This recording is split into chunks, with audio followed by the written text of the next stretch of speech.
नमस्कार, hello and welcome to my YouTube channel Anokhi Saheli. आज मैं आप सभी के साथ हरियाली तीज का महत्व और उसकी कथा शेयर करूंगी। तो आप लोग इस कथा को पूर्ण सुनिएगा, क्योंकि कोई भी कथा सुनने का पूर्ण फल तभी मिलता है जब आप कथा को अंत तक सुनते हैं।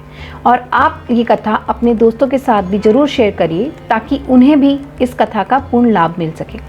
तो चलिए मैं आपको हरियाली तीज का महत्व बताती हूँ। सावन मास की शुक्ल पक्ष की तृतीया को हरियाली तीज का पर्व मनाया जाता है। हरियाली तीज का त्यौहार सुहागिन महिलाओं के लिए विशेष महत्वपूर्ण होता है। इस पर्व का संबंध भगवान शिव और माता पार्वती से है। मान्यता है कि माता पार्वती की तपस्या से भगवान शिव प्रसन्न हुए थे और इसी दिन ही माता पार्वती को उनके पूर्व जन्म की कथा भी सुनाई थी। हरियाली तीज से जुड़ी एक कथा बहुत प्रचलित है। कथा के अनुसार भगवान शिव ने माता पार्वती को उनके पिछले जन्मों का स्मरण कराने के लिए तीज की कथा सुनाई थी। एक बार की बात है, माता पार्वती अपने पुनर्जन्म के बारे में याद करने में असमर्थ थी। तब भोलेनाथ माता से कहते हैं कि हे पार्वती, तुमने मुझे प्राप्त करने के लिए 107 बार जन्म लिया था, लेकिन तुम मुझे पति रूप में ना पा सकी। लेकिन 108वें जन्म में तुमने पर्वतराज हिमालय के घर जन्म लिया और मुझे वर रूप में प्राप्त करने के लिए घोर तपस्या की। भगवान शिव कहते हैं कि हे पार्वती, तुमने अन्न जल का त्याग कर कर पत्ते खाए और सर्दी, गर्मी और बरसात में तुमने हजारों कष्ट सहकर अपने वचन पर अडिग रही। तुम्हारे कष्टों को देखकर तुम्हारे पिताजी बहुत दुखी थे। तब नारद मुनि तुम्हारे घर पधारे और कहा कि भगवान विष्णु ने भेजा है। उन्होंने मुझसे कहलवाया है कि वे आपकी कन्या से प्रसन्न हैं और विवाह का प्रस्ताव भेजा है। पार्वती के पिता खुशी से भगवान विष्णु के साथ विवाह के लिए तैयार हो जाते हैं।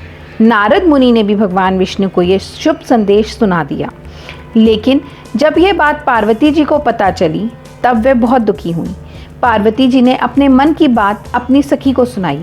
तब सखी ने माता पार्वती को घने जंगल में छुपा दिया।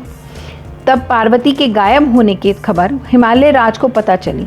तब उन्होंने खोजने में धरती पाताल एक कर दिया, लेकिन हे पार्वती, तुम ना मिली, क्योंकि तुम जंगल में एक गुफा में रेत से शिवलिंग बनाकर मेरी पूजा पाठ में लीन थी। पार्वती, तुम्हारी पूजा से मैं बहुत प्रसन्न हुआ और तुम्हारी मनोकामना पूरी की।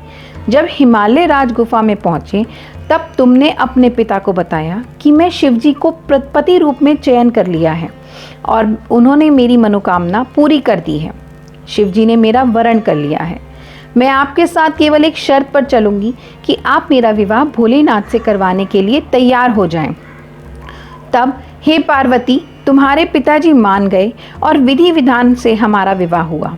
हे पार्वती, तुम्हारे कठोर तप और व्रत से ही हमारा विवाह हो सका। शिवजी कहते हैं, हे पार्वती, इस हरियाली तीज को जो भी निष्ठा के साथ करेगा, मैं उसको मनवांचित फल प्रदान करूंगा। उसे तुम जैसा सुहाग मिलेगा।